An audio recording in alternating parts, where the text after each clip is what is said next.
rádi, když na nás kouká jako na zjevení. Ale držíme tu vazónu, že vlastně takhle chodíme denodenně. A napětí visí v ozónu a samotným je nám horko zatraceně. Hádej s kým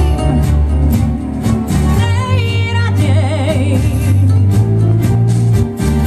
večeřím, hádej s manželem právě dnes poznaným.